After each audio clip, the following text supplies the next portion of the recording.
Ayan, praise God, purihin ang Panginoon. So, salamat po sa umagang ito sa pagkabasa ng salita ng Diyos na sabi doon sa Lucas 11:27-28, mapalad ang mga nakikinig sa salita ng Diyos at tumutupad nito. So, magandang umaga po. At dalawa lang po yung ating aalamin dito, dalawang bagay. At tandaan po natin sa ating buhay, napakahalaga na kahit po tayo ay maraming problema at pagsubok, kahit na po tayo ay may mga dinadaanan, tandaan po natin na napakahalaga na salita ng Diyos sa ating mga buhay. At sa umagang ito, ano po ang ating pinaka-topic na aalamin? Sabi nga po doon sa aking inilagay doon sa in-upload ko, ang nakasulat po doon ay ano ang nakalagay doon sa ating pinaka-topic, dalawang bagay na dapat nating gawin. 2 things to do sa ating buhay pananampalataya. So, dalawa lamang po, alamin po natin sa umagang yun yung dalawang bagay na dapat nating gawin para tayo ay patuloy na lumago sa pananampalataya.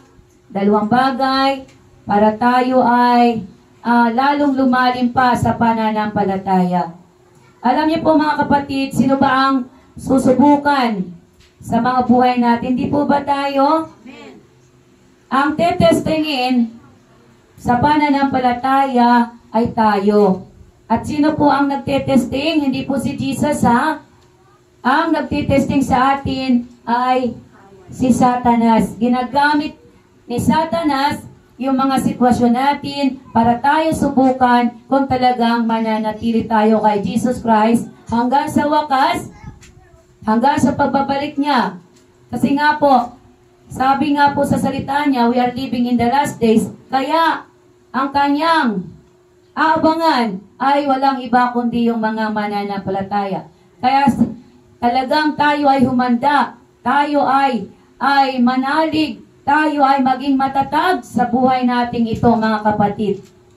Kasi kung hindi tayo magiging matatag, baka madala rin tayo ng mga nasa mundo. Nakakalungkot pag tayo nadala, sayang ang inumpisahan natin. Sayang, mawawalan lahat ng kabuluhan. Yung 2 years mo na pagdalo sa Lord, 3 years, 5 years, 10 years, 20 years, 30 years na ikaw ay born again Christian. Pero, nung pahuli na, saka ka pa umalis, kung kailan nalalapit na yung pagbabalik ng Diyos, saka lumayo ka pa sa pananampalataya mo. So, kaawa-awa po.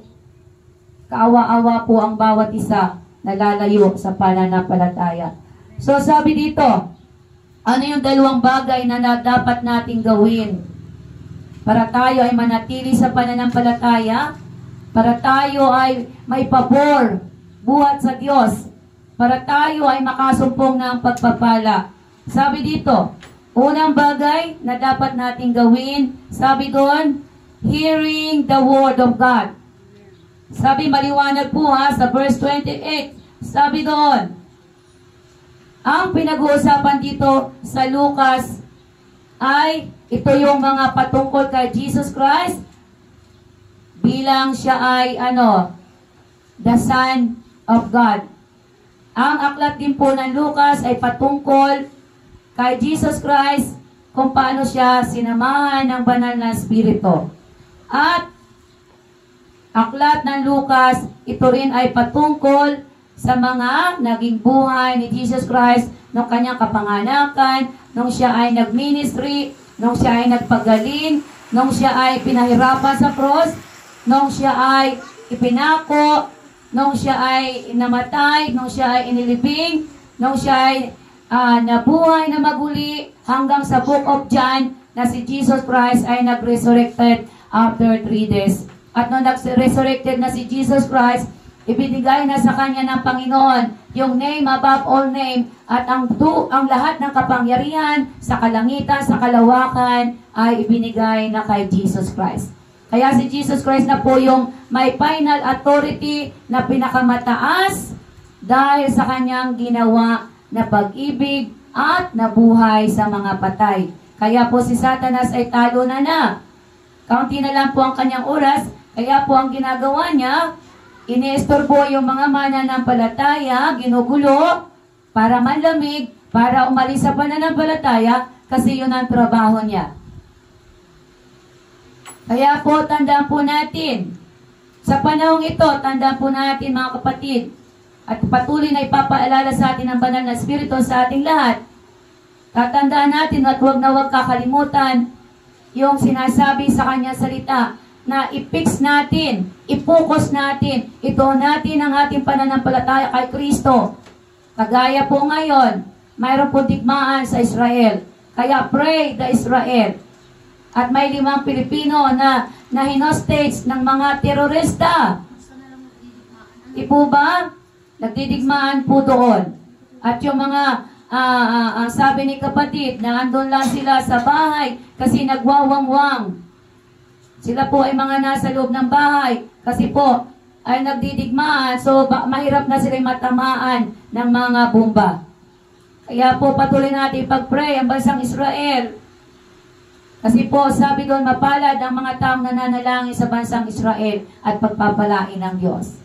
Kaya po tandaan natin, mga kapatid sa pananampalataya, na magre-replay o manonood ng ating word of encouragement sa umaga na to. 2 bagay na dapat nating gawin para, tayo ay patuloy na makasumpong ng habag at pagpapala ng Diyos. Unang bagay, hear or listen to the Word of God. Napakaliwanag, yun yung unang bagay na dapat pala nating gawin. Kaya sabi po sa Romans 10:17, buksan po natin ang Roma sa 10:17, sabi doon, faith comes by hearing the message of God's Word. So, ang atin po palang pananampalataya ay maglalago kapag tayo ay nakakarinig ng ano? Salita ng Diyos. Napakaliwanag ko. 10:17. Sabi po doon. Kaya, sige po, basahin po natin. At ang pakikinig naman ay bunga ng pangangaral tungkol kay Kristo. So, kaya pala, kung wala po palang mangangaral ng salita ng Diyos, kagaya sa palengke, kagaya po sa ganito, kung wala pong mag-share ng patungkol kay Jesus Christ, ang tao ay walang alam. Pero kung wala namang isusugo ang Panginoon, walang ipapadala na mangangaral sa palengke, magpupunta sa bahay-bahay, walang sasakay sa bus, sa jeep, para sabihin na si Kristo, yung tagapagligtas, wala po kung walang malakas ang loob. Tingnan niyo po, kaya salamat sa buhay ng mga tao na ibang evangelism, na talagang pumupunta kung saan, nagre-rest ng buhay nila sa mga missionary, mga teacher. Kaya salamat sa mga kapatid na nagpapagamit sa Panginoon, na nagtuturo sa mga bata, umahayo, namimigay ng tracts. Yan po ay paglilingkod natin sa Diyos. At naniniwala ako na natutuwa ang Panginoon kapag nakikita ang kanyang mga anak ay nagagamit sa kanyang kaharian. Amen? Sino po ba ang gagamitin ng Panginoon? Sino po ba ang kanyang kamay, paa, mata, bibig, tenga? Tayo, mga mananampalataya, tayo mga born-again Christian, ang gagamitin ng Panginoon. Kung saan ka nilagay, sa trabaho mo, sa school mo, teenager ka man, nanay ka man, tatay ka man, mamsi ka man, ikaw ay gagamitin. Ikaw ay binibigyan ng privilege ng Panginoon na magbahagi ng kaligtasan sa mga tao. Dahil alam ng Diyos, may reward na matatanggap ang bawat isa. So kapag pala tayo ay hindi gumagawa sa kalooban ng Diyos, hindi tayo gumagawa sa kanyang vineyards, wala tayong matatanggap na reward pagdating ng panahon. Sabi nga dito sa ating binasa, doon sa 27, balikan niyo po, may isang tao, may isang babae na sumigaw. Sabi doon, mapalad yung babae na nagbuntis kay Jesus Christ. Ibig sabihin si Maria ay mapalad dahil siya ay pinili na gamitin ng Diyos Ama para ipanganak si Jesucristo. Di po ba? Alam natin ang istorya kay Maria, natakot siya. Ay bakit po ako magbubuntis?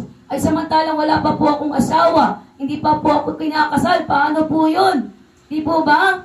Pero ang Panginoon ay nagpadala ng anghel at kinausap si Maria na siya ay lulukuban ng makapangyarihang Diyos at siya ay magbubuntis ng walang konsepsyon ng tao. Kapangyarihan ng Diyos. Kaya po, nung nakinausap na siya ng anghel, siya po ay pumayapa na. At sinabi ng anghel, Maria, ikaw ay mapalad kasi ikaw ay napili na ikaw yung magsilang ng tagapagligtas ng Misaya. Imagine mo, sa ating mga buhay, kapag ikaw ay napili na representative ng Diyos na ipadala sa ibang bansa, di po ba tuwa-tuwa tayo? Isang pribileyo na ikaw ay isang magaling na atleta at ipapadala ka sa ibang bansa, ikaw ay representative ng bansang Pilipinas at kapag ikaw'y nanalo, uuwi ka ng Pilipinas na ikaw ay sikat dahil ikaw ay nagtagumpay doon. Subalit salamat sa buhay ni Maria na tinanggap yung alok ng Diyos na siya yung gamitin na makapagsilang kay Jesus Christ. Kaya siya ay tinaguri ang babaeng pinagpala. So magpasalamat tayo sa buhay ni Maria na tinanggap niya yung alok at siya ay tinaguri ang babaeng pinagpala. Pero sabi dito, may nag-react ang Panginoon. Kaya po tayo nando sa verse 28. Kaya po yung unang bagay na kung gusto natin patuloy na pagpalain tayo, pagpalain sa ating buhay may pamilya, pagpalain sa trabaho, pagpalain sa pag-aaral sa school, pagpalain yung ating tindahan, pagpalain yung ating mga trabaho, mayroon tayong dapat gawin. Lahat po tayo. Sino bang tao ang ayaw ng pagpapala, di ba? Gusto natin pinagpapala tayo. At dalawang pagpapala meron.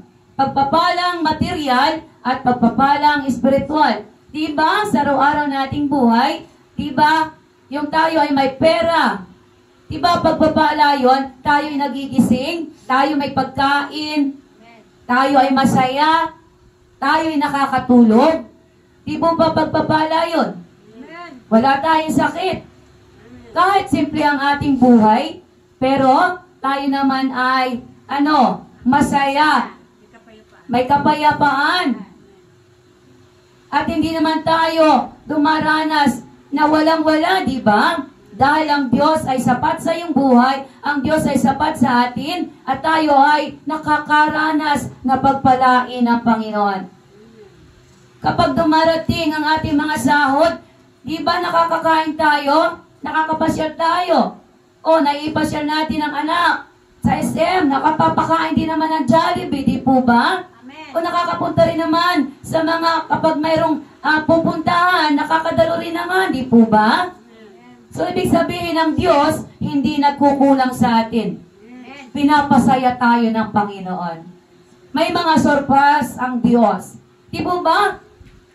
May nakakamtan tayo na pagpapala na natatanggap natin na hindi natin pinaghirapan. Di po ba blessing yun ni Lord na may dumarating sa iyo? Bukod doon sa sahod mo. Sabi ng Diyos yung sahod mo, yan ay pagpapalain ng Lord. Pero may mga blessing na dumarating sa atin na hindi natin pinaghirapan. Ano ang tawag doon? Biyaya ng Diyos. Blessing ng Diyos ang tawag doon. Kaya naniniwala po ako, lahat ng mga tumanggap kay Kristo ay nakakasumpong ng pagpapalang material. Amen. Ang Diyos ay hindi tayo pinagkukulang. Amen? Dahil ang Diyos ang nangako. Kaya nga po yung awitin natin kanina, napakaganda ng message. Mga pangako ng Diyos, yun ay para sa mga mananampalataya lamang. Yes! Yung mga tao sa mundo, maganda ang buhay. Huwag tayong maiinggit, sabi ng Lord. Huwag kang maiinggit kung makita mo yung kapitbahay mo na napakalaki ng TV. Huwag kang maiinggit sa kapitbahay mo kung 5 ang cellphone. Huwag tayong maiinggit kung kapitbahay mo ang gandang bahay, may kotse, may sasakyan. Walang dapat kainggitan.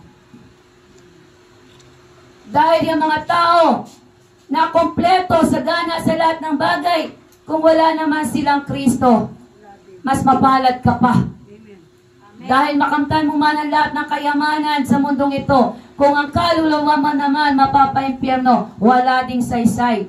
Okay na sana kung tayo ay maayos ang buhay, may magandang trabaho, business, at may Kristo ka pa. Purihin ang Panginoon. Kaya yung mananampalataya po, hindi po tayo dapat mainggit sa mga kapwa natin na maayos ang buhay, pero wala namang Kristo. Mas mapalad yung simple ang buhay, pero may Kristo sa puso. Dahil si Kristo ang magbibigay ng pangangailangan mo. Si Kristo, ang Panginoon, ang magpo-provide ng ating mga pangangailangan. So, ang gagawin lamang natin ay patuloy na mananampalataya kay Kristo, at yung pananampalataya natin ay nailalago kapag tayo ay parating nakikinig ng kanyang salita. So yung mga istorya pala ng mga chismis ng buhay ng may buhay, hindi pala tayo lalago doon. So kung hindi tayo lalago sa chismis ng may buhay na mabuhay, di huwag natin kunin yon. Ang gawin natin, ang pakinggan natin ay salita ng Diyos na magbibigay sa atin ng pag-asa, mga kapatid. Doon tayo sa salita ng Diyos na patuloy na magbibigay sa atin ng pag-asa. Amen? At sabi pa doon, sa Hebreo 11:6, sabi doon, it is impossible to God to please Him without faith. So napakaliwanag na yes, hindi kakalugdan ng Panginoon ng isang tao na walang pananampalataya. So tayo po mga kapatid, 11:6, tayo po mga kapatid, yung pananampalataya ba natin, kanino natin inilalagay? Sa Panginoon. Kay Jesus Christ tayo mananampalataya. Huwag tayo mananampalataya sa pera, sa kayamanan, sa mga magagandang bagay. Huwag tayo mananampalataya kay mayor, kay kapitan, kay president. Huwag tayong mananampalataya sa mga pangako ng tao. Diyan po bumabagsak ang mga Kristiyano pag pinangakuan. Madali po tayo pangakuan, at kapag hindi tinupad, masama ang kalooban natin. Hallelujah! Sabi doon, ang pangako ng tao napapako, pero ang pangako ng Diyos hindi napapako.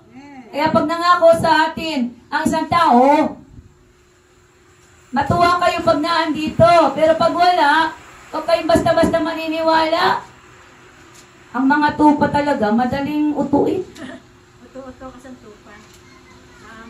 Pero hindi tama tayo utu-utu. Ibig ko sabihin utu-utu po madali tayong yung dahil mabait, dahil tayo ay masunurin, kung minsan hindi tayo nag-iisip, hindi tayo nahingi ng discernment spirit sa Lord.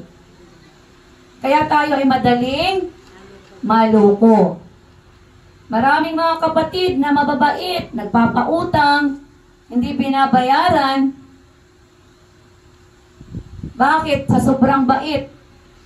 Di po ba? Pero tayo ngayon na may Kristo na, di po ba? Nagsusumikap tayo na gawin yung tama para tayo ay kalugdan ng Diyos. Hindi tayo perfecto. Araw-araw tayo ay binabago ng Panginoon. At kung tayo may nagagawang mali, Sasabihin lang natin sa Panginoon, Panginoon, patawad po. Tulungan mo po ako, baguhin mo po ako araw-araw. Gusto ko pong sumunod sa inyo. Sa iyo, Lord. Ganun lang naman po ang sasabihin. Magpapaayos lang po tayo sa ating Panginoon. Amen? Natutuwa po kasi ang banal na Espiritu kapag tayo nagpipray, Lord, tulungan mo po ako, baguhin mo po ako, ituro mo sa akin kung ano yung tama, kung gagawin. Ganun lamang po ang sasabihin natin. At naniniwala ako na tutulungan tayo ng Panginoon. Amen? So kaya po napakaliwanag. Kaya sabi po doon, sa John 8:47, sabi po doon, pumunta po tayo sa Juan 8:47. Yes, 1:8:47. At sabi po doon, 8:47, may nakasulat po doon.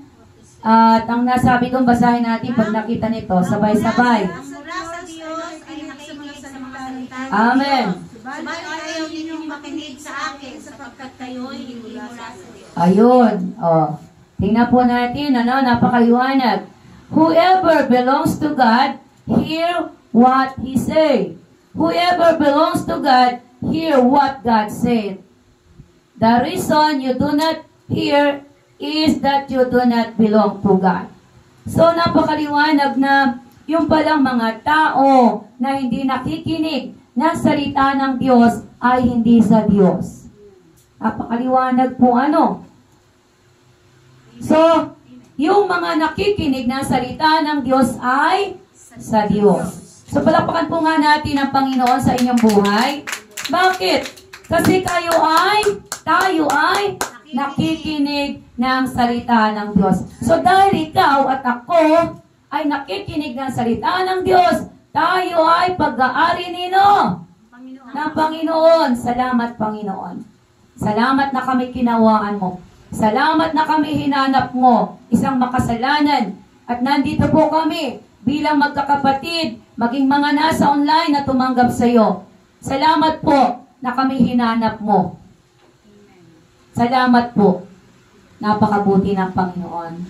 Kaya pala, once na may mga tao tayong binahagina ng salita ng Diyos at sila ay hindi interesado, naka-6 na buwan ka na pinupuntahan mo, naka-3 taon ka na pinupuntahan mo, na hindi pa natin lamang ma-invite sa church, magtanong po tayo sa Diyos. Sila po ba ay sa Diyos talaga o hindi?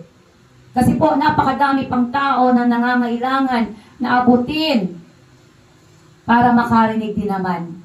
Dahil maliwanag ang sabi dito, yung sa Diyos ay nakikinig ng salita ng Diyos. At yung hindi ay hindi. Napakaliwanag. Kaya po wala pala tayong may kakatwiran sa Panginoon. Dahil, sabi doon, pagdating ng panahon, lahat ng tao ay haharap sa Diyos. At maraming mga ngatwiran, Panginoon, hindi ko naman narinig Hindi ko naman narinig na may salvation, may impyerno, wala. Sinungaling. Ang daming nangangaral. Kahit nga sa kabulubundukan na andun ay may mga misyonary na nagpapakain sa mga bata, meron nga sa mga ita, meron sa mga mangyan, meron doon sa mga badyaw, kung saan sulok na ng Luzon, Visayas at Mindanao, marami na ang pumupunta. Kaya kung titingnan, buong Pilipinas, pwedeng naabot na ng gospel. Sa dami na nang humahayo ngayon. Wala na pong may kakatwiran ng mga tao. Naniwala ako na nakarinig na yung mga tao. Doon sa palengke, marami na. Ang kaso nga lamang po, sa salita ng Panginoon sabi doon, alam ng Panginoon kung alin yung sa Kanya, alam ng Diyos kung alin yung hindi sa Kanya. Marami ang pinili, marami ang nakarinig, pero sa huli, kakaunti lamang ang magtatagumpay. At nawa, yun yung patuloy nating ipanalangin na ikaw at ako ay makasama doon sa sinasabi na sa final, ay makasama tayo sa pagdagit. At hindi po gugustuhin ng mga tao na naiwanan. Kasi sabi dito sa Biblia, darating ang panahon sa loob ng 5 buwan na maghihirap yung mga tao.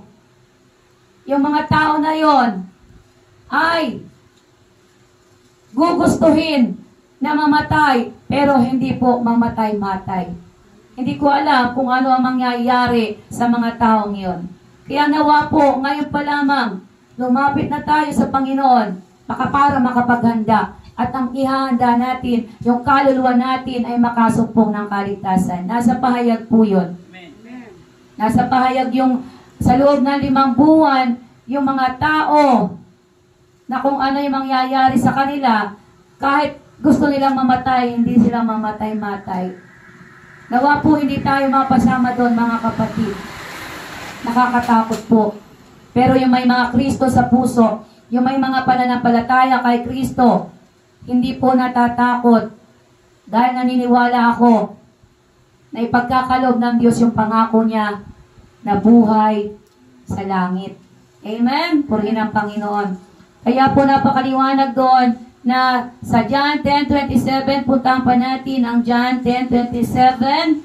Maliwanag po sa John 10:27, nasa page 132, na andun po siya, basahin natin.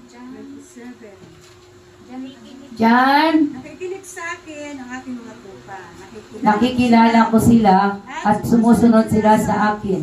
Binibigyan ko sila ng buhay na walang hanggan. Kailanman hindi sila mapapahamak at hindi sila maagaw sa akin. O purihin ng Panginoon, ito po ay isa na pangako ng Diyos na dapat nating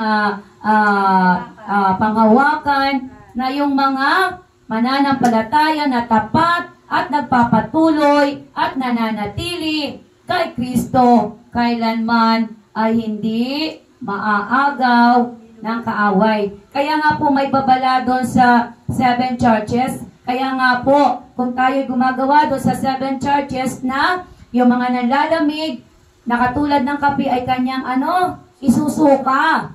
So kapag tayo ay dumarating sa point na nanlalamig, ito na yung panahon na habang hindi pa bumabalik si Jesus Christ, kailangan tayo mag-repent. Kasi kung maabutan tayo na nanlalamig, katulad ng kape, isusuka tayo.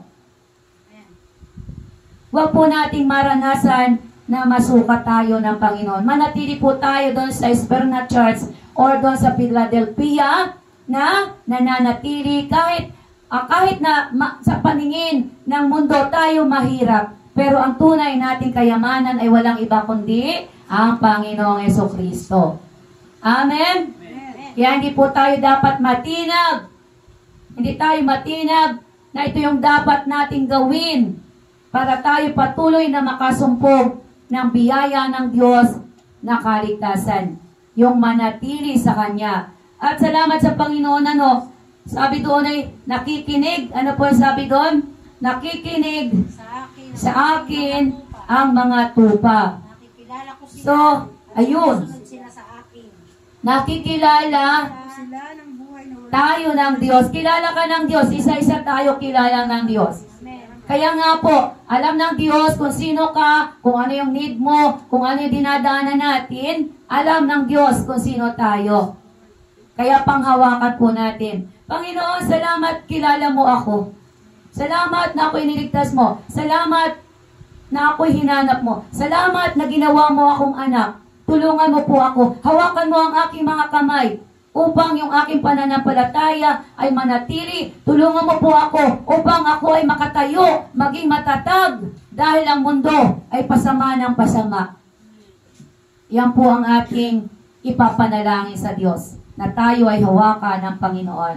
Kaya nga po sabi doon, at maliwanag naman po dito sa John 27 na ang Diyos naman ay may reward para sa mga sumusunod sa Panginoon. Sabi doon, may reward yung mga nagsasaliksik o hinahanap ang Panginoon o ang kanyang salita. So, paano natin maririnig yung salita ng Diyos? Atin nga basahin. Sabi dito, spiritually naman tayo, physically, tayo ay pinagpapala. At spiritual, ano naman yung spiritual na pagpapala sa atin? Sabi po dito, napakahalaga na tayo ay mag-practice na marinig ang salita ng Diyos. Na marinig ang boses ng salita ng Diyos. Sabi dito,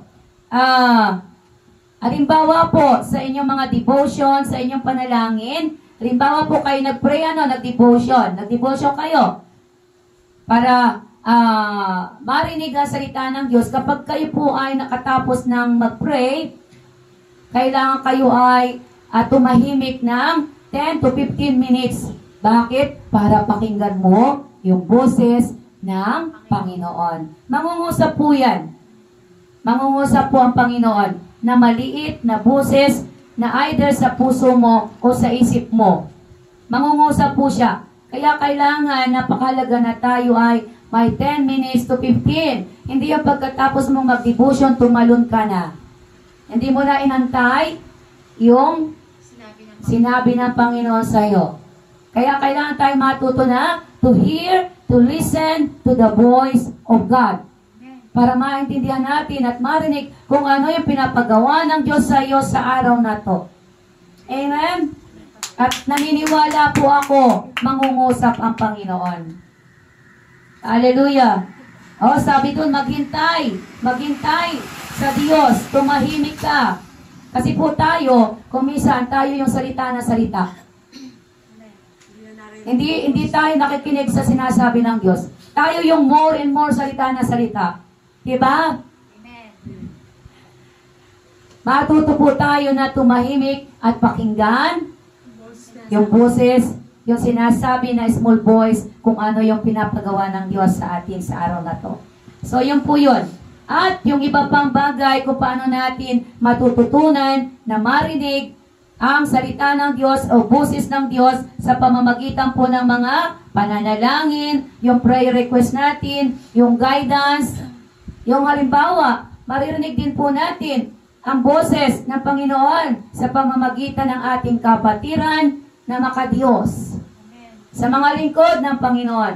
Kapag tayo, halimbawa, ay humihingi ng payo, pwedeng gamitin ng Panginoon ang kanyang mga lingkod para payuhan po tayo na nakabase sa Biblia.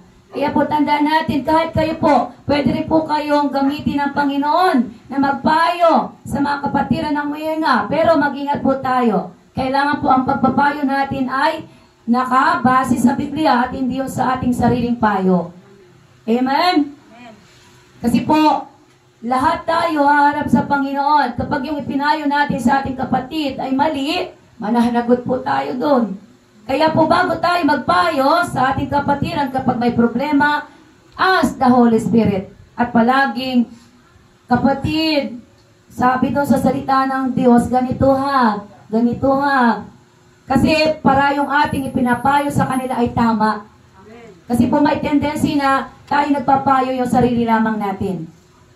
Kapag tayo nagpayo, parating may verse tayo na ibibigay sa kanila para hindi po tayo magkamali. Kasi pag nagpayo tayo at nagkamali, sino ang sisisihin? Yung nagpayo. Sinabi mo kasi, ganitong gawin ko, ginawa ko nga. Ay hindi pala. Kaya tandaan po natin kapag tayo nagpapayo sa ating kapwa na humihingi ng payo, parating mayroong verse from the Bible. Marami po nandito. Kapag sa may sakit at karamdaman, nandiyan po. Santiago 5:16, ipanalangin na may sakit. Kapag sa mga walang pera, pumunta kayo sa Hebreo 13:5. Di po ba yun ang inyong sasabihin? Ang Panginoon ay kumbaga binibigyan tayo ng contentment kapag naman provision. Doon sa Mateo 6:33, unahin mo muna ang salita ng Diyos, ipamuhay natin at ipagkakaloob ng Diyos ang mga kahilingan natin. Amen. Kaya po yun. Nangungusap ang Panginoon sa pamamagitan ng mga tao na nangunguna sa atin, mga lingkod, basta yung may Diyos sa puso, yung believer of God. Amen? At ano pa? Napakahalaga na tayo po ay, magkaroon ng notebook at ballpen. Isusulat po natin yung mga scripture na naririnig natin kasi pagdating ng panahon, kakailanganin natin, mapupuklat po natin yan. At yun yung salita ng Diyos. Kaya po mahalaga po yung mga notes niyo. Ano po? Sa devotion. At saka po yung notes natin sa ganito na pag-Sunday. Kasi itong ating Sunday, ito ay preaching. So, bukod yung pagtuturo sa preaching, napakahalaga na tayo may mga notes din. At yung mga naririnig natin na yun, gagamitin natin yan isang araw. Gagamitin natin yan. At pagdating ng panahon na wala ng mga Bible, magagamit natin yung mga notes, diba? Kaya nga po tayo pinagsulat ng gospel, pinapare-write, kasi alam ng Panginoon, pagdating ng panahon, mawawala ang lahat ng iyan. So ako tayo, may time pa, patuloy tayo mag-rewrite, na salita ng Diyos sa mga notebook para siya nating madala, magamit pagdating ng panahon. Hallelujah! Kaya po tandaan po natin, napakahalaga ng salita ng Diyos. Kung gusto natin na patuloy na marinig ang salita niya, ang boses niya, napakahalaga na tayo magbigay ng oras at panahon sa pakikinig at tayo ay tumahimik din naman. Amen? Hallelujah! Puri na Panginoon. At sabi doon, hindi lamang, ito yung spiritual blessing na napakahalaga sa atin na tayo ay nakatanggap ng eternal life.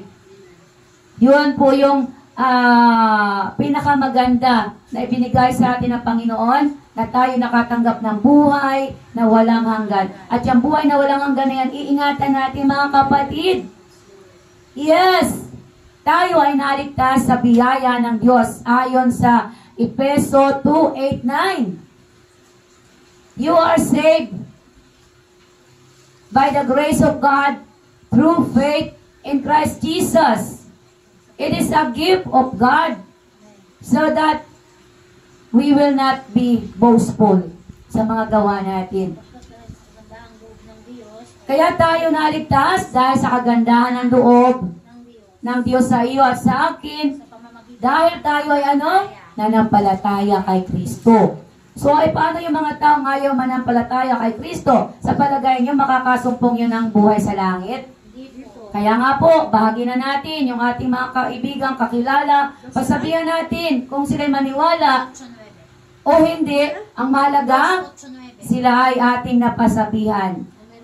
Amen? Efeso 2:8-9. Sa kagandahan do po, kaya po yung biyaya sa atin ng kaligtasan, atin naman pong iingatan. Huwag natin pababayaan. Paano natin maingatan yung salvation na tanggap sa atin? Kailangan natin na tayo ay manalangin, manatili kay Kristo, at lumayo na sa mundo. Huwag tayong babalik sa mundo. Manatili tayo na ang ating kaisipan ay, sabi doon, do not be compromised to the thing in this world. Mag-iba na tayo ng isip dahil ang gusto ng Panginoon ng ating kaisipan ay nakapokus sa mga makalangit na bagay. Isipin natin yung mga makalangit na bagay. Bakit? Kasi doon tayo papunta. Tayo po ba mananatili dito sa mundo? May mga tao talaga na ayaw yatang mamatay. Gusto talaga sa mundo. Salamat sa Lord kung tayo makaabot. O kagaya nito. Pasama ng pasama ang mundo. Ang sabi doon ay, dahil sa pagkain, mga 60 years old na lang ang abot ng tao. Bakit yung pagkain? Yung mga pagkain nilalagyan ng lason. Tingnan niyo po, nakita niyo yung video, tinuturukan yung manok, kung ano yung tinuturok doon sa manok, yung kamatis, tinuturukan. Ano ba ang nilalagay sa mga gulay? Oh, tapos kakainin natin. Kaya po pag kayo bumili ng gulay, ibabad niyo muna para po mawala yung mga nilalagay. Bakit nilalagyan po na formalin? Para Para tumagal.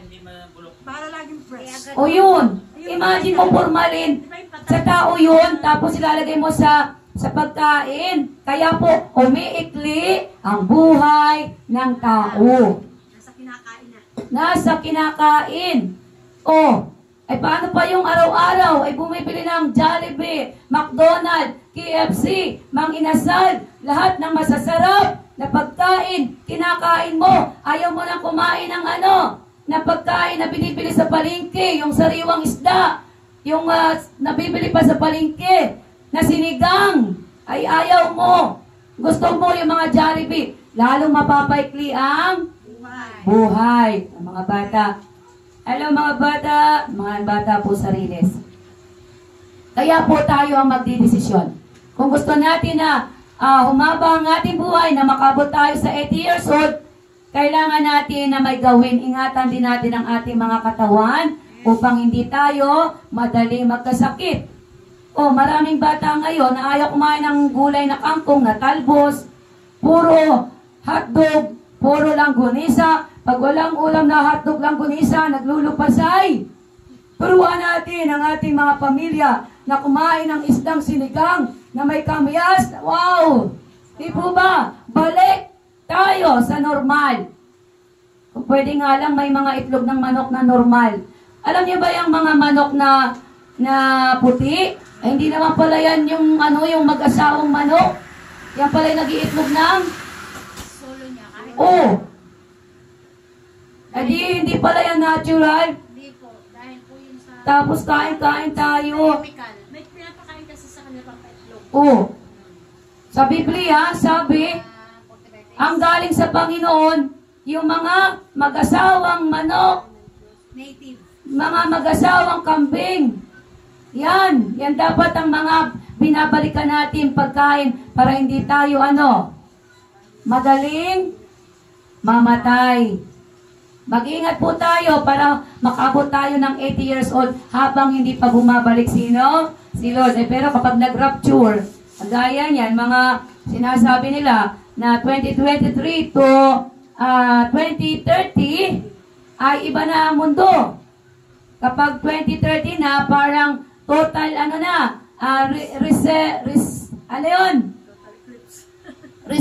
total reset. Yung plano nila na total reset. At sabi yung pagdating na 2030, wala nang pag-aari ang mga tao. Kukunin nila at tayo ay susunod-sunod. Nawa po bago dumating yon. Nawa po ay loobin ng Diyos na dumating ay rapture para madagit ng Panginoon yung mga mananampalataya. Yun po ang ating paniwalaan na tayo ay mapasama saan? Sa pagdagit. Kaya sabi doon sa Ephesians 1:3-4, Praise be to God and the Father of our Lord Jesus Christ, who blesses us in the heavenly realm with His spiritual blessing in Christ. Ayan. Nagkalooban niya tayo ng lahat ng Yes. spiritual. Yes. Na nagmumula sa langit dahil sa Amen. sa kay Kristo. Amen. Sa libutan Ay kiniling na nila tayo Hallelujah. Kanya sa pamamagitan ng ating pakikipag-isa kay Kristo. Yes, purihin ang Panginoon. Upang tayo maging banal at walang Yun. sa harap niya dahil sa pag-ibig ng Diyos. Hallelujah, salamat po. So purihin ang Panginoon sa langit through Jesus Christ. Nasa pinagpala ka na ikaw ay maligtas. Pinagpala ka na ikaw ay nakasumpong ng kapatawaran. Pinagpala ka na ikaw may comfort. Pinagpala tayo na may Holy Spirit tayo. Na ikaw ay hindi iiwanan ng Diyos. Na ikaw ay tutulungan. He will provide for us. He will teach us. He will guide us the truth. He will heal us. Yun yung mga biyaya na kapag ikinanalangin sa may sakit, gagaling. Na kapag nag-pray ka doon sa patay, mabubuhay. Pinangako ng Panginoon na susunod ang sign and wonder sa mga tao na may pananampalataya sa Panginoon. Marami pong sign and wonder ngayon. Yun lamang po, mag-ingat tayo. Kasi may mga nagka-counterfeit na ginagaya yung lahat ng mga ginawa ni Jesus. Malalaman natin yung katotohanan kung yung tao na yon ay isang tunay na tagasunod ni Kristo at nakikita sa Kanya ang fruit of the Holy Spirit. Amen? At namumuhay ng may kabanalan. Doon lamang makikita ang tunay sa hindi tunay. Dahil kaaway ay nagkukunyari na siya ay sa liwanag. Satan ay nagkukunyari na angel of light, na siya ay akala natin na siya ay tunay na tupa, pero siya pala ay kambing at sumasapaw lamang, nagkukunyari siya. Yun ang trabaho ng Satanas. Kaya tayo mga mananampalataya kay Kristo, kailangan po natin na parating nakatuon kay Jesus Christ at sa gabay ng banal na Espiritu. So pinagpala tayo ng mga panlangit na pagpapala bukod sa spiritual. Ano po? Kaya purihin ang Panginoon. Mapalad ang mga tao na mananatili kay Jesucristo hanggang sa pagbabalik niya. Amen. Palakpakan ng Panginoon. So pangalawa na tayo. Ayan. Pangalawa na tayo. Dalawa lang naman pag-uusapan natin. Amen. Gumagana pa yung ating Pangalawa. Ano kaya yung pangalawa? Pangalawang bagay na dapat natin gawin para tayo ay patuloy na makasumpong. More. More. Sabi doon ng Panginoon sa English more and more. Makasumpong tayo ng favor, highly favor ng Panginoon sa ating mga buhay, sa spiritual man yan, sa physical. Ano doon na sinabi? Sige nga, yung pangalawa na sinabi na dapat nating gawin. Ano yun sa Lucas 11:28? Ano yung pangkasunod doon? Ngunit sumagot siya, higit na pinagpala ang nakikinig ng salita ng Diyos at tumutupad nito. Yun yung pangalawang bagay. Palakpakan natin ang Panginoon. Yun yung pangalawang bagay na dapat nating gawin para tayo ay makatanggap ng patuloy na favor ng Diyos. Pagpapala ng Diyos, spiritually man yan, physically man yan, spiritual man yan. Ito yung pangalawang bagay na dapat natin gawin. Sabi po doon, ano ba ang ibig sabihin ng tumutupad? Gumaganap, sumusunod, sa iba pang salita. Nagsasabuhay, ano pa po? Ina-apply, pinagpapasakop, sumusuko sa Panginoon. Pero ang pinakamalapit ay yung action. Amen. Sabi doon, ang tumutupad, sabi dito ay to do more, take action, and be proactive. Yung aktibo pa. Aktibo siya.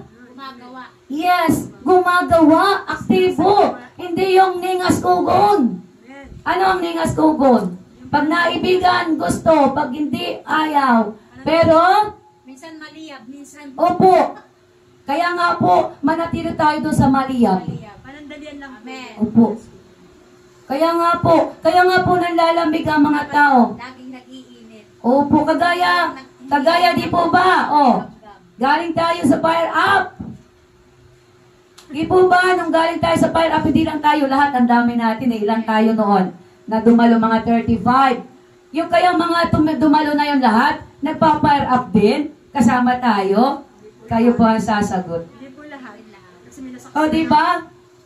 Kaya nga po, yun yung sinasabi ng Diyos na tayo ay tinuturuan na mag-apoy, mag-revive ang pananampalataya, pero pagkatapos nun, dumarating ang testing sa ating buhay. Pero pag nalampasan natin yung testing na yan, maniwala ka. God will do greater. God will do something in you. Testing lang yun. Testing po yun. At kanino galing ang testing? Satan. Pinapahintulutan lamang ng Diyos. Control po yun. Pero once na malampasan natin yan, Panalo na. panalo tayo. Hindi lang po, siguro ang tao lang talaga, hindi po nakita o na-realize yung kahalagahan ng ginawa ni Kristo sa buhay mo at sa buhay natin. Ganun lang po yun Once ng isang tao, totally nakita kung gaano kabuti yung ginawa ng Diyos sa ating buhay, naniniwala ako never, manlalamig. Wala po. Ibig sabihin, hindi totally naintindihan ng isang tao kung ano yung ginawa ng Diyos sa kanya. Pag hindi po naintindihan, ang pagkakaunawa ko po ay hindi po po niya pinagbubulay-bulay ang salita ng Diyos. Yun. At lalo tigit sa lahat itong ating pangalawang topic. Sabi to, ito yung ito yung dalawang bagay na dapat nating gawin kung gusto nating may highly favor tayo from God. Highly highly. Tutupad. Tama nga, Pastor. Kapag May pabor. ng salita ng Diyos, Ito po kaya malinaw ito, kaya tayo ginugulo ni Taning, tamo, hinungo. Kasi itong topic, ito yung mahalaga. Kasi sinabi ni Jesus to sa babae na sumigaw, yes, pinagpala ka. Pero mas pinagpala yung nakikinig na salita ng Diyos at ipinapamuhay. Once na salita ng Diyos ay pinamuhay mo, pinamuhay ko, may mangyayari, may pagbabago, may himala sa iyo, at sa akin. There is transformation in our life. Amen. May transformation, mga kapatid. May transformation po. Yun po yung katotohanan. Kaya walang transformation sa atin. Lahat na, general, maging manonood, yung mga Kristiyano matatagal. Kaya walang transformation sa atin. Hindi natin ginagawa. Hindi natin totally, 100% pinapamuhay ang salita ng Diyos. Amen. Rebuke sa atin lahat yan. Maging yung makikinig. Yes, amen. Hallelujah. Kasi kung tayo, ipinapamuhay nating lahat ang salita ng Diyos, may pagbabago po. May pagbabago po. At tayo ay makakamagnet sa mga tao. Magiging magnet tayo na sila ay maaawa sa atin at sila ay madadala natin sa paglilingkod ng Diyos. Kaya ito yung panahon. Now is the time na may time pa tayo na yung salita ng Diyos na ating naririnig. We need to apply it. We need to apply it para mabago ang ating buhay. Para ang Diyos ay patuloy tayong bigyan ng highly favor. Amen. Glory! Hallelujah! Salamat, Panginoon, sa iyong mga salita. Mga pangako mo, Panginoon, ay patuloy naming mai-apply sa aming buhay. Lahat po kami. Hallelujah. Kaya sabi doon, napakahalaga. Gumagawa tayo sa Panginoon bilang pasasalamat. Gagawa pala tayo o i-apply natin ang salita ng Diyos bilang pasasalamat. Bakit? Iniligtas ka. Iniligtas ako. Kinaawaan ang katulad ko na isang makasalanan. Katulad natin na isang makasalanan. Kinaawaan, kinahabagan, at nakasumpong na kaligtasan. Na walang kahirap-hirap, kundi ang gagawin lang natin, magsisi, manampalataya, at manatili sa Kanya. At yung salita niya, ipamuhay natin. Pero doon po tayo lahat nagpipail. Lahat po tayo.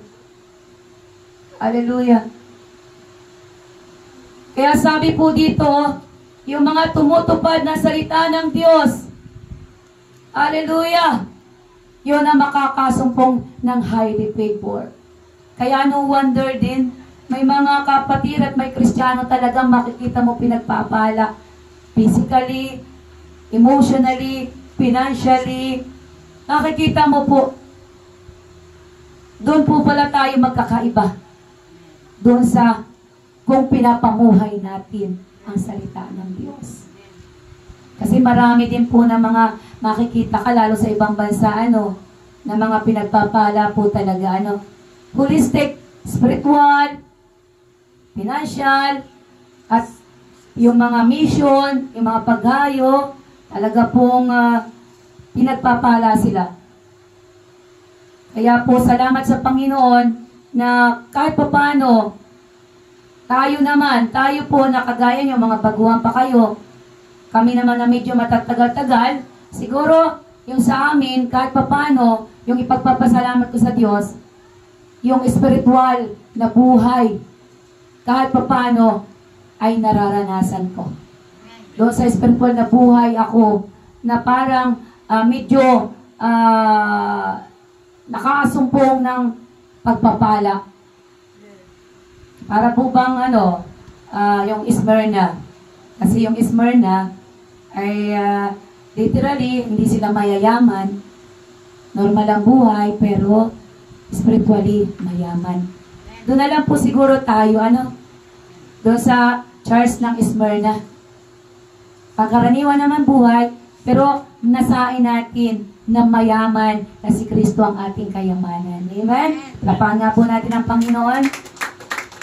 Hallelujah. At buksan po natin sa James 1:22-24. Sabi doon, Santiago, salamat po Lord. Santiago 1:22-24. Kakabuklat po natin ito, makakabisado na natin ito. Santiago 20, 22-24. Santiago 22, 1, 22, 24. Basahin po natin. Ayun, sabay-sabay tayo. Andiyan na po kayo? Mamuhay kayo ayon sa salita ng Diyos. Kung ito'y pinapakinggan lamang ninyo, ngunit hindi sinasagawa, dinadaya ninyo ang inyong sarili. Sapagkat ang nakikinig na salita, ngunit hindi sumusunod, ito ay katulad ng isang taong tumingin sa salamin. At pagkatapos makita ang sarili, ay umalis at kinalimutan ang kanyang anyo. Amen. O napakaliwanag, Yung pala, kapag pala tayo, yung salita natin naririnig sa inyong devotion, kung ano yung paano kumangusap ang Diyos sa inyo, at hindi natin pinapamuhay, at walang nababago sa ating buhay, tayo ay katulad lamang ng tumingin sa kalimutan na ang ating mga itsura. Parang nakakalungkot yung salita ng Diyos, rebuke sa atin, Hallelujah. Imagine mo, halimbawa, 20 years na Kristiyano, pero talagang walang pagbabago, nakakahiya sa Panginoon naman, Lord. Sabi po dito, napakaliwanag, So kaya gagawin po natin sa panahon ito, at least habol pa tayo, habang hindi pa bumabalik si Lord o hindi nagra-rapture, at least mayroon pa tayong magagawa. Hindi natin alam kung kailan si Lord babalik. At least, di po ba? May mapagagawa pa tayo kahit papano. At yung salita ng Diyos, parang makakabawi tayo. Lord, yung mga salita mo, ipapamuhay ko na para maranasan ko naman yung favor mo sa buhay ko, physically, emotionally, spiritually, para pagdating ng panahon, tayo ay makasama doon sa haharap sa Lord. Amen?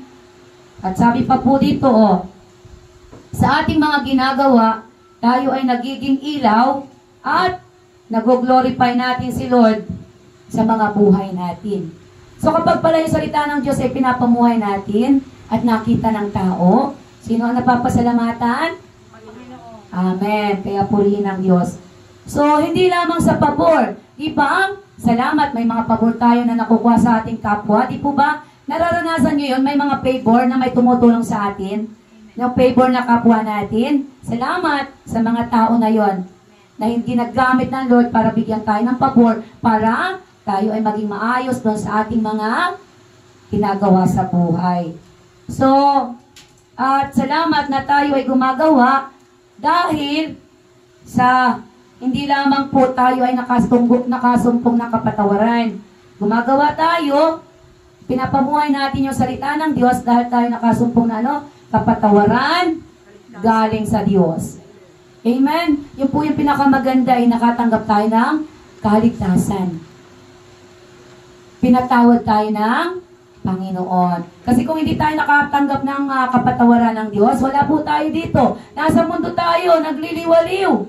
Hindi natin alam kung ano na ang ating buhay. Kaya ipagpasalamat natin sa Diyos na tayo ay talagang hinanap para makasumpong ng kapatawaran. At dahil tayo nakasumpong ng kapatawaran, yung kanyang salita naman dapat nating ipamuhay para tayo ay mabago at maging, ano nga po ba ang goal ni Jesus Christ para sa atin? Tayo maging kawangis ni Jesus Christ.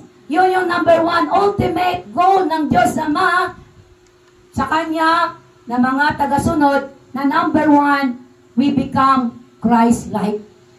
Kasi, siyempre, anak tayo ng Diyos. So, ang gusto niya, tayo maging kawangis ni Kristo para mapangiti natin ang Panginoon. Pero hindi man madali yon, pero sa biyaya ng Diyos, tayo ay nagsusumikap na maging Christ-like at pinapaayos natin ang ating mga ugali. Saan? Sa Panginoon, araw-araw, Lord, baguhin mo ako. Baguhin mo ang aking ugali upang ang aking ugali maging katulad ni Kristo. Yun po yung ating mga panalangin sa araw-araw, diba? Para tayo ay unti-unting baguhin ng Panginoon. At sabi nga po doon, paano naman natin? Ano yung mga sample na ginagawa natin o ipinapamuhay natin ang salita ng Diyos bago tayo magtapos? Ang dami nito. So, nakapunta na tayo sa James 1:22-24. Ano? So, yung Mateo naman, Mateo 7:24-26. Ang sabi to sa Mateo 7:24-26, hangal. Tama ba? Tangan natin, hangal. Masaya na po.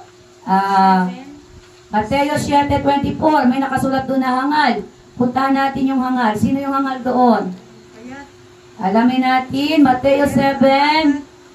Pakibasa na po, may hangal na sinasabi doon. kaya't ang bawat nakikinig at nagsasagawa ng mga salita kong ito ay may tutulad sa isang taong nagtayo matalino. Amen.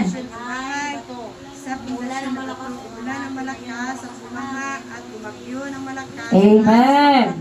Bahay na Salamat po. Hallelujah. Salita mo, hindi naman nagsasagawa. Hindi nagsasabuhay. Tulad sa isang taong hangal. Hangal na nagtayo ng kanyang bahay sa buhanginan. Hallelujah. O di po ba na-topic na natin yan? Amen. Na-topic na natin yan eh. Na-remind lang uli dito. So yung mga tao pala na yung salita ng Diyos ay nakinig din at lumampas din ang tawag ay mga ano? Ayun, the Bible said, ang tao na nakarinig ng salita ng Diyos at hindi pinamuhay ay hangal. Gusto ba natin tawagin tayo ng Diyos na hangal? Amen. Kaya Lord, tulungan mo kami na patuloy na mag-umpisa uli na yung mga salita naming maririnig ay amin na pong i-apply sa aming mga buhay para kami tawagin mo na matatalino. Amen. At mayroon pa, sabi po doon sa James, Santiago 2:17 at saka Proverbs 7:1-3. Basahin natin yon at yun ay nakapainog sa mga tao na ayaw makinig na salita ng Diyos. James, ano po? James 2:17. Santiago ulit. Santiago. Gayun din, Okay, pakilakas na po. gayun din naman, patay ang pananampalatayang walang kalakip na gawa. Amen. At pumunta tayo sa Kawikaan. Yung pananampalataya natin na walang gawa ay patay. Ibig sabihin, kapag tayo nakarinig na salita ng Diyos at hindi natin ibinamuhay, tayo rin ay mga patay. Panginoon, patawad po. Ano po? Kawikaan 7:1-3. Lord, tulungan mo kami. Ayaw naming maging patay sa iyong harapan. Kaya po, kami magpatuloy na yung salita mo, ipamuhay namin, i-apply sa araw-araw naming buhay. 7, sabay-sabay tayo, 7:1-3. Okay. Kaya, salita ko sana ay ingatan. Ingatan, itanim sa isip at huwag kalimutan. Ang utos ko ay sundin mo upang mabuhay ng matagal.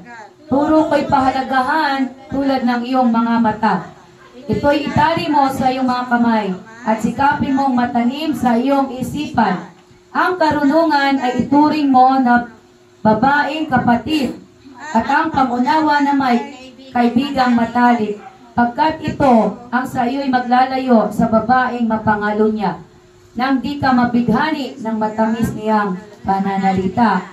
Napahaba na tayo. 1-3 lang yon. Amen. Hallelujah. So napakaliwanag mga kapatid na yung salita ng Diyos, pinapayuhan tayo anak. Dahil ikaw ay born again Christian, dahil ikaw ay tinanggap mo si Kristo, tagasunod tayo ni Kristo. So nangungusap ang Diyos Ama sa atin. Sabi niya, anak, ang salita ko sana ay ingatan. Tingnan niyo po, ang Diyos pa yung parang nag-aano sa atin, nagmamakaawa. Hallelujah! Sabi, tingnan niyo po ang habag ng Diyos. Para bang, tingnan niyo po sana, He is asking you and me na yung salita niya, yung salita ng Diyos ay ating ingatan sa ating puso. Na yung salita ng Diyos, kailangan nasa puso natin ang isipan na kailangan tayo ay mayroong memory verse sa ating mga puso.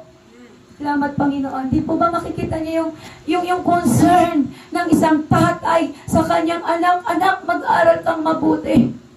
Para pag ikay nakagraduate, magkaroon ka ng magandang kinabukasan. Tulungan mo man ako o hindi. Ang mahalaga, magkaroon ka ng magandang kinabukasan. At yun din yung gusto ng Diyos Ama sa atin. Anak, ito ang gusto ko. Yung salita ko ay yung ipamuhay upang hindi ka madaya ni Satanas, upang hindi ka madala muli sa mundo. Dahil ang trabaho ni Satanas, maakain ka muli, aalisin ka sa pananampalataya. Lalagyan ka ng alinlangan. Kaya yung Diyos naman natin, sa pamamagitan ng Holy Spirit, sinasabi niya, anak, makinig ka, makinig ka. Yung salita ko, itanim mo sa iyong puso, sa ating puso, sa ating isip. Ang utis ko ay sundin mo upang mabuhay ka ng matagal. Napakaliwanag po. Bakit gusto ng Diyos na mabuhay tayo ng matagal? Para magamit tayo sa pangangaral salita ng Diyos. Kasi kung tayo namatay na, hindi na tayo magagamit ng Lord.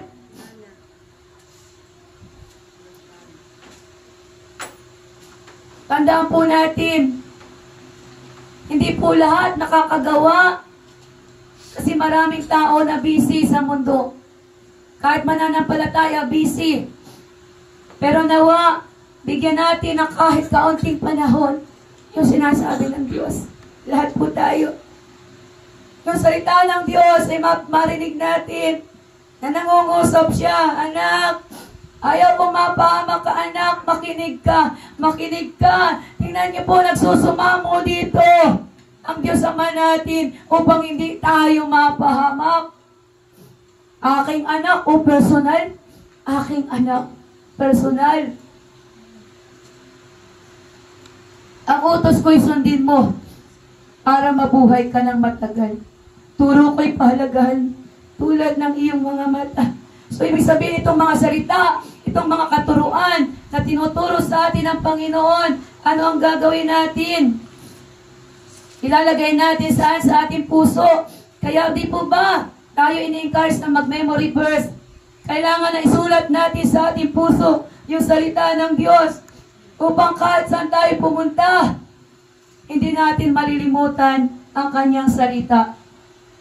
Ang salita niya ipahalagahan. Sa verse 3, ito itali mo sa iyong kamay. Sikapin mo, tingnan niyo po, sikapin mong matanim ito sa ating isip. Grabe, ibig sabihin, magme-memory verse talaga tayo. Kasi pag na-memory natin, nasa puso yun, diretso yun. Di po ba, kaya doon sa awit 119, I have hidden your word in my heart so that I will not sin against you. Once na puno tayo ang isip natin puno ng salita ng Diyos, maiiwasan na tayo magkasala kasi ang papasok sa isip mo, puro salita ng Diyos. Ay paano kung wala tayong memory verse? Ang memory verse lamang natin ay John 3:16. Nako, ang dami diyang iikot. Hallelujah, kagaya ng inyong patutuo. Amen. Nag-iikutan po dyan. Kaya punuin po natin ang ating isip ng mga salita ng Diyos. Kailan purihin ang Panginoon. At bago tayo magtapos, ito yung mga bagay na magagawa natin para matupad natin ang kalooban ng Diyos. Sabi din po dito, ang gagawin natin, manalangin continually. Mabuhay ng harmony sa bawat mananampalataya. Magpasalamat sa Diyos sa bawat sulok, sa bawat pagsubok na dumarating sa ating buhay. Believe God. Maging servant tayo ng buong puso. Rejoice sa Panginoon. Ano man ang ating dinadaanan, huwag ma-anxious, huwag matakot, huwag mag-worry. Magtiwala sa Lord. Seek the kingdom of God. Mateo 6:33.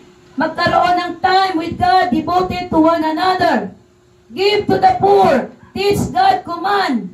Ituro ang salita ng Diyos sa iba, sa mga bata, sa mga anak.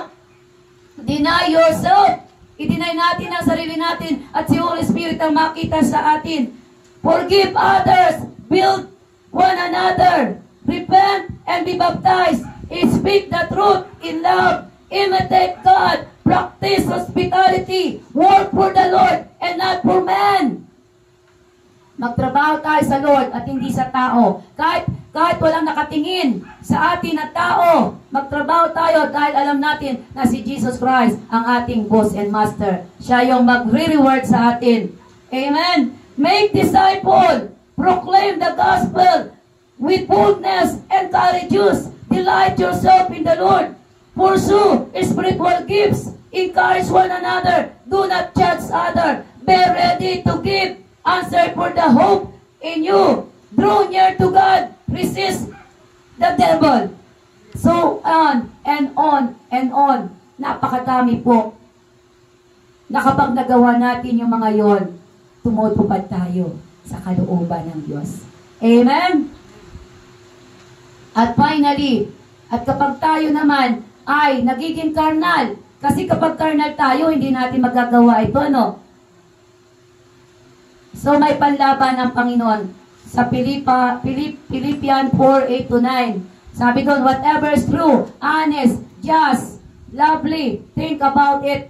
At kapag yung ating mga mind ay kung ano nang pumapasok, yun ang isipin natin, yung mga bagay na kaaya-aya, kaibig-ibig sa harapan ng Diyos upang hindi tayo mahulog sa kasalanan. Kaya sa umagang ito, gusto mong pagpalain, highly favored from God? Ito yung mga bagay na gagawin natin sa ating mga buhay. Hearing, listening to the Word of God, and apply it in our daily life. Hallelujah! Palakpakan ng Panginoon. Tayo po'y tumayo at awitan natin yung mga pangako natin at patuloy tayo na, sige na po. Okay na. Amen. Glory to God. Hallelujah! Isipin po natin kung tayo po ay patuloy na nahuhulog, hindi natin nagagawa. So, ask forgiveness to God at alam ko na iaayos natin ang ating mga buhay. Amen? Tayo po tayo at tayo ay umawit sa Panginoon. Amen. Hallelujah.